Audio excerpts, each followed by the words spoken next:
सबको नमस्ते। आज भी बहुत ही इम्पोर्टेंट टॉपिक देखेंगे पितृतर्पण के बारे में। जैसे मैंने हर वीडियो में कहा कि जो भी ज्ञान मैंने प्राप्त किया मेरे गुरु महाराज स्वामी राम स्वरूप जी योगाचार्य उनके चरण में रहकर मैंने प्राप्त किया है। जो भी ज्ञान मैं आपको बता रहा हूँ मेरा ज्ञान कुछ भी नहीं है। वे अष्टांग योगी हैं, चारों वेदों के ज्ञाता हैं, हिमाचल प्रदेश में रहते हैं। अभी हम आज के टॉपिक देखेंगे। मनुष्य नहीं वे प्रभुवाणी है, आओ लौट चलें उस देश जहाँ मुनि वेद सुनाते हैं। तर्पण के बारे में मैंने कल एक वीडियो बनाया था तमिल में।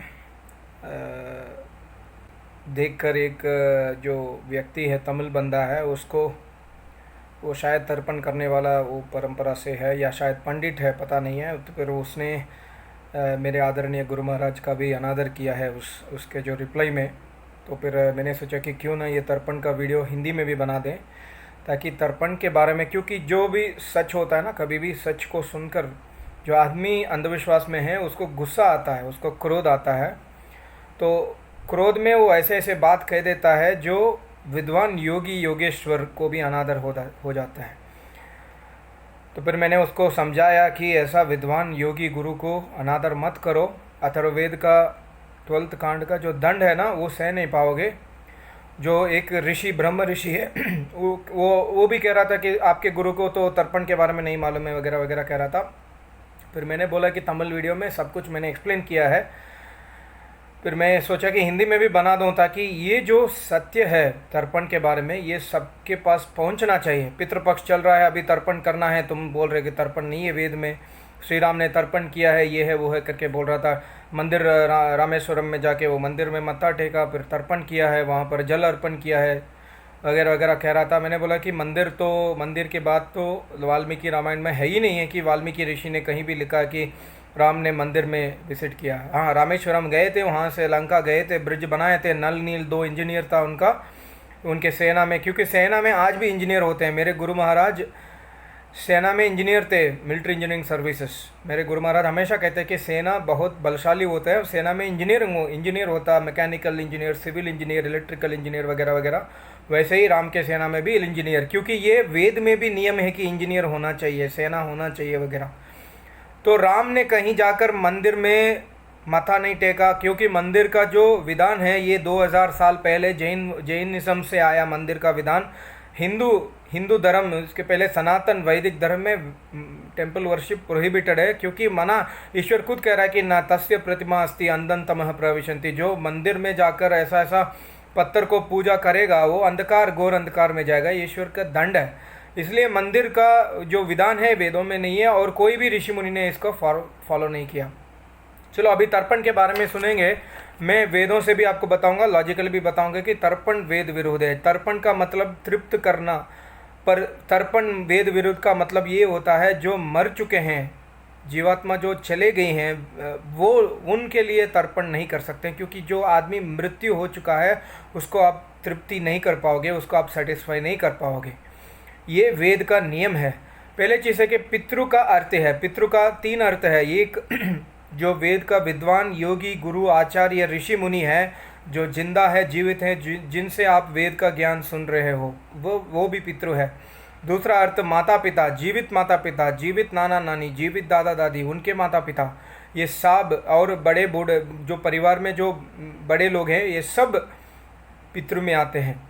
और तीसरा जो है पितृ का ये भी अर्थ है कि जो लोग हमको छोड़कर चले गए हैं, जो हमारे आदरणीय पूजनीय लोग थे, हमारे घर में जो बड़े लोग थे वो चले गए, उनको भी पितृ कहा है वेद ने। एक ही शब्द का 3 अर्थ होता है, पर जिस मंत्र में वो अर्थ सिर्फ एक ब्रह्म ऋषि, एक योगेश्वर ही उसका सही अर्थ बता सकता है। ये एक्चुअली ये ब्रह्म होने से इंसान जो मंत्र जिंदा योगी के लिए कहता है, उसी मंत्र से आज तर्पण करता है। ऊर्जम वहंती, मैं आपको बताऊंगा, उसी मंत्र से आज तर्पण करता है मरे हुओं को, वो क्योंकि वो मंत्र जिंदा आचार्य के लिए कहा है।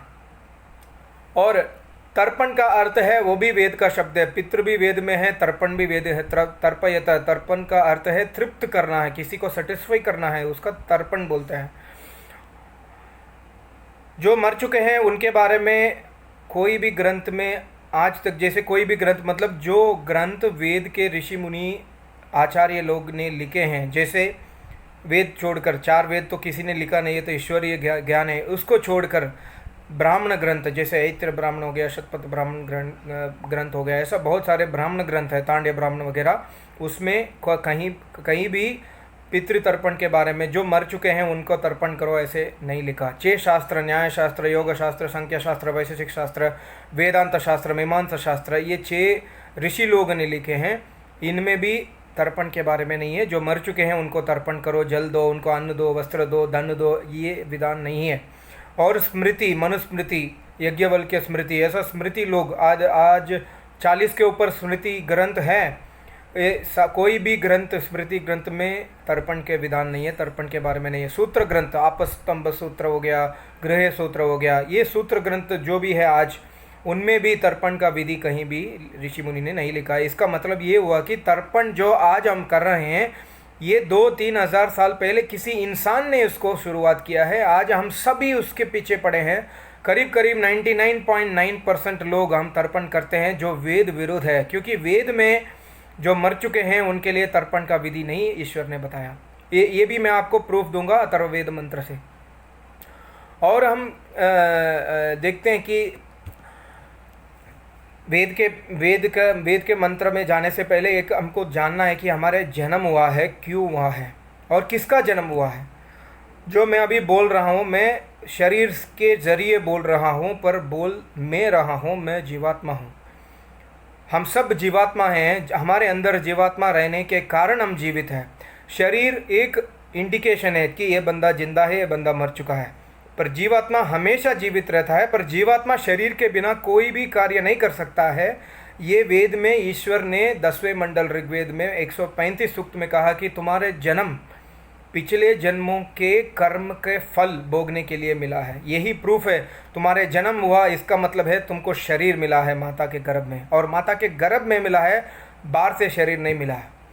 ऐसा नहीं कि कोई जो बच्चा है हवा से उड़ के आ गया है, बच्चा माता के गर्भ में पैदा होता है, इसका मतलब ये हो गया है शरीर बनता है और हवा से नहीं होता है। और हम हवा में पानी चढ़ा रहे हैं, किसी को बोलते हैं कि ये मृत्यु हो चुका है मेरे पितर का, उनको मैं जल चढ़ा रहा हूँ, तिल चढ़ा रहा हूँ, अन्न चढ़ा रहा हूँ, ये उनके पास नहीं पहुँच सकता क्योंकि उनके शरीर हवा में नहीं होता है।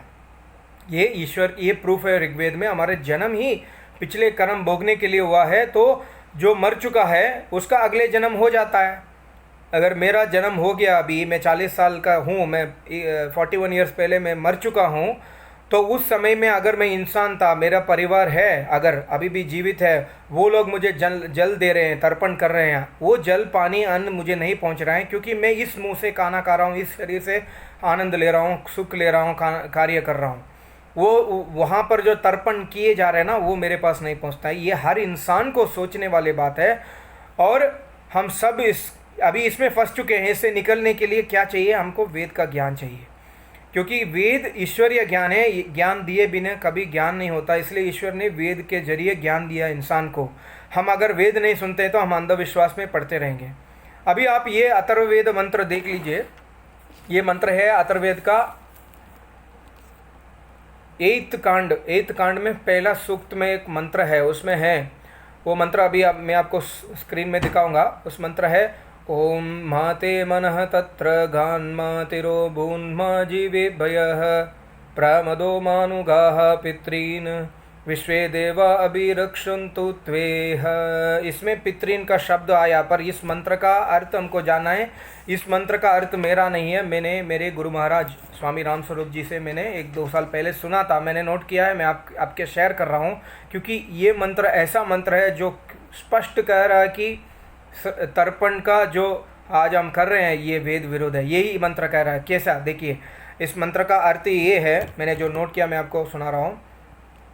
मनः तत्र मागात, तेरा मन जो है, ये जीवात्मा, ईश्वर कह रहा है कि तेरा मन, तुम जो है मृत्यु की तरह मत जाओ, मृत्यु की तरह ना जाए तेरे मन। माँ तिरह भूत, इसमें बून माँ है, बून का जो संधि विच्छेद भूत हो जाता है। माँ तिरह भूत, तुम चिंता से परे रहो। जो चले गए हैं, जो तुमको छोड़कर चले गए हैं, जो मर चुके हैं, उनके बारे में चिंता मत करो, उनके चिंता से दूर रहो और उनके लिए मत रो। ऐसा मंत्र कह रहा है। और माँ जीवे भय प्रमदः, जो जिंदा है, जीवे भय जो जिंदा है, माँ प्रमदः, उनके लिए मोह मनता मत करो, उनके लिए कर्तव्य कर्म करो, पर उनके मोह में फंसकर उनके लिए मोह ममता में काम मत करो, ताकि क्योंकि वो लोग भी तुझे छोड़ के चले जाएंगे या तुम छोड़ के चले जाओगे कि फिर मुसीबत आ जाता है। इसलिए ईश्वर कह रहा है कि कभी भी मोह ममता में मत फंसो। पर मेरे गुरु महाराज कहते हैं कि कौन मोह ममता में नहीं फंसेगा? जो वेद जानता है, जो वेद के नियम अनुसार ईश्वर को पूजा करता है, जो अष्टांग योग विद्या को सीखकर गुरु से आचरण में लाता है, वही मोह में नहीं फंसता है। बाकी सारे जीवात्मा इस संसार में मोह में फंसे हुए हैं।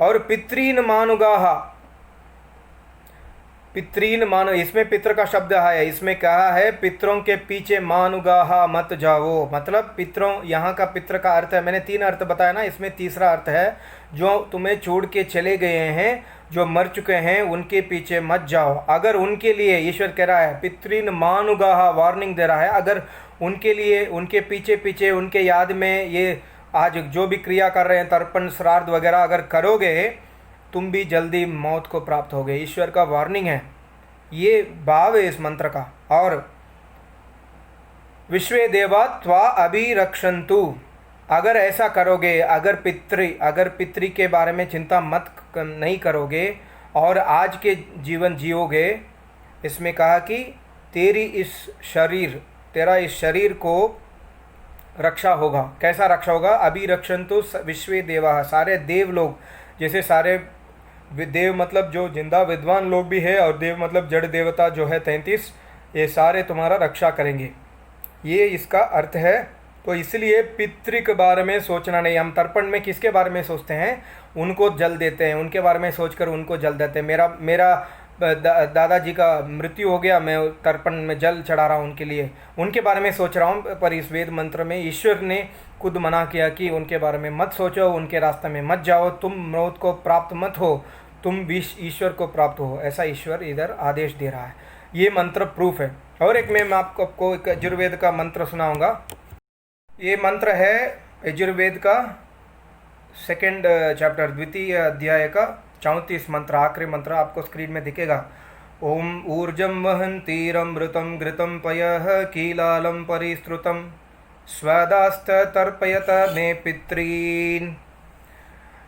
इसमें पितृ का अर्थ है, इसमें देखो तर्पयत का शब्द भी आया, पितृ भी आया। इसमें तर्पत मतलब तर्पण करो, तृप्त करो। किसको? पितृओं को।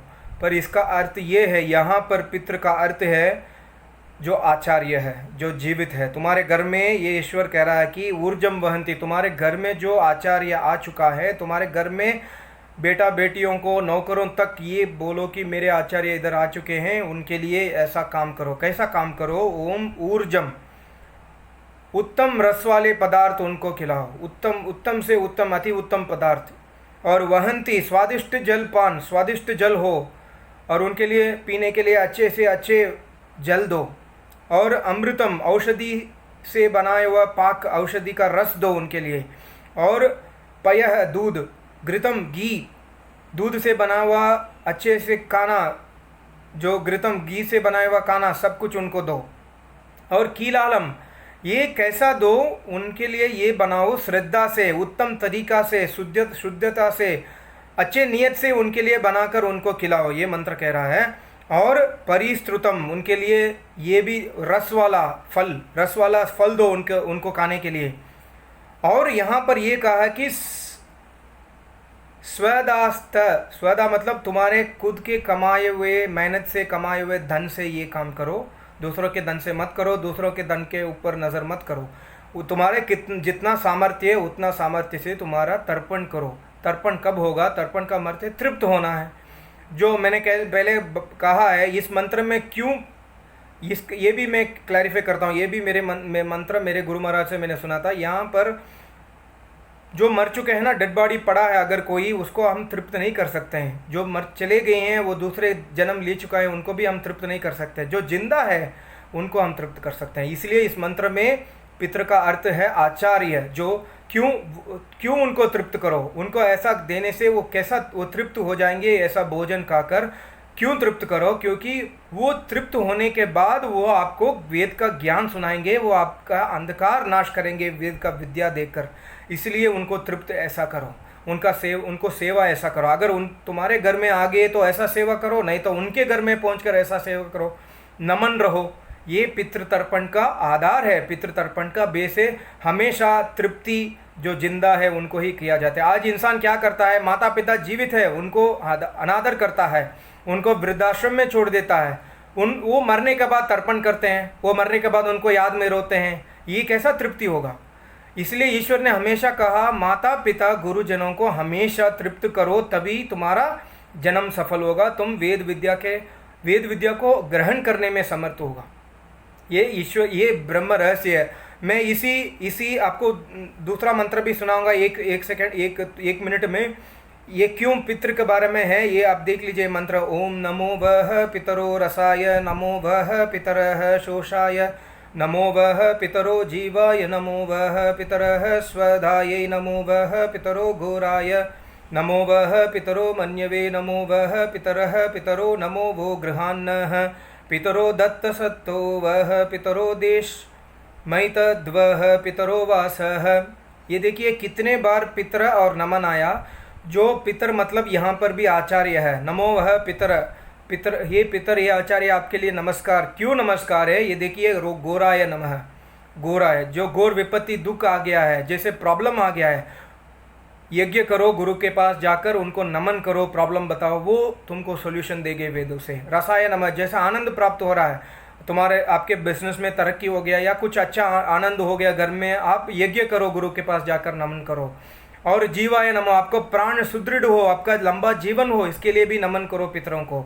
यहाँ पर पितर का अर्थ है आचार्य। आपको मैं क्यों कह सकता हूँ, इस हर एक मंत्र का देवता होता है, सब्जेक्ट मैटर।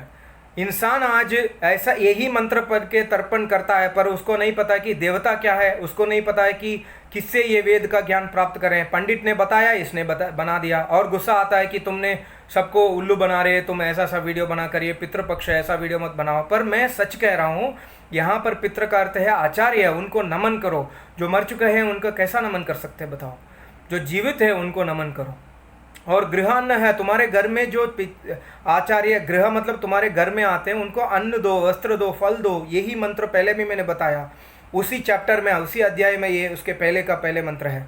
और यहाँ पर ये कहा कि तद्वह पितरो वासः, तुम्हारे घर में आ गए, तुम उनको अन्न दे रहे हो, वस्त्र दे रहे हो, सब कुछ दे रहे हो, और उनको तृप्त कर रहे हो। अगर उनको तृप्त कर रहे हो तो वो आपको आशीर्वाद देंगे, वो तृप्त होकर आपको ज्ञान देंगे। ये तर्पण का विधान है, तर्पण का विधि ही। हमेशा तर्पण का विधान विधि जो जिंदा है उनके लिए होता है, जो मर चुका है उनके लिए तर्पण करना वेद विरुद्ध है, पाप है।